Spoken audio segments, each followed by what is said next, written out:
Honda Activa వాళ్ళ కాంపిటీటర్స్ని ఎలా destroy చేసింది. సో మనం గతంలో కనుక మనం చూసుకున్నట్లయితే 2001 ఆ టైంలో మనకి మేల్స్ అనేది మంచి మంచి పల్సర్ బైక్స్ కానీ అలా ఉండేది. ఇంకోటి ఏంటంటే ఫిమేల్స్కి జస్ట్ లైట్ వెయిట్స్ సంబంధించి స్కూటీస్ అనేది ఉండేవి.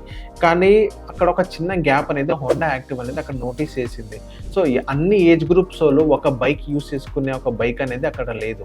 సో అలాంటి సిచ్యువేషన్స్లో మినిమల్ డిజైన్స్తో హోండా యాక్టివ్ అనేది అక్కడ లాంచ్ చేయడం జరిగింది. సో అదందరికి చాలా మంది అట్రాక్ట్ చేశారన్నమాట. ఈవెన్ కాలేజ్ స్టూడెంట్స్గా మేల్స్ యూస్ చేసేటోళ్ళు, ఫీమేల్స్ కూడా యూస్ చేసేటోళ్ళు. ఇంకోటి ఏంటంటే ఏజ్డ్ పీపుల్స్ కూడా అది యూస్ చేసేటోళ్ళు అనమాట.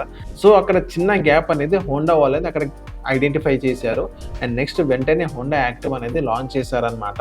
హోండా యాక్టివ్ అలా లాంచ్ చేసి ఇంకోటి ఏంటంటే అక్కడ స్టోరేజ్ స్పేస్ అనేది కొంచెం ఎక్కువ పెట్టడం జరిగింది. కొంచెం డ్రైవ్ చేయడానికి కూడా లైట్ వెయిట్ ఉంది.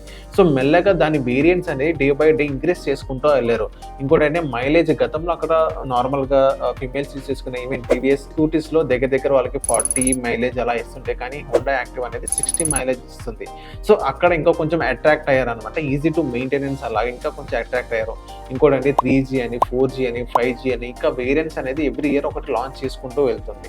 సో అలా వెళ్తున్నైతే అక్కడ కొంచెం గట్టిగా క్లిక్ అయిందనమాట హోండా యాక్టివ్. వాళ్ళ కాంపిటీటర్స్ని మొత్తం డిస్ట్రాయ్ చేసిందని చెప్పుకోవచ్చు. ఇంకోటి ఏంటంటే హోండా యాక్టివాలో కూడా ఇంకా చాలా వేరియంట్స్ అనేది లాంచ్ చేస్తున్నారు ఇప్పుడు.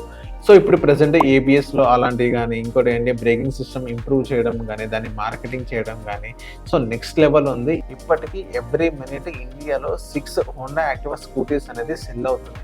సో మీకు హోండా యాక్టివా ఉందా లేదా, లేకపోతే మీ ఫ్రెండ్స్ అండ్ ఫ్యామిలీస్కి ఎవరైనా హోండా యాక్టివా ఉందో వాళ్ళకి ఈ రీల్ అనేది ఫార్వర్డ్ చేయండి.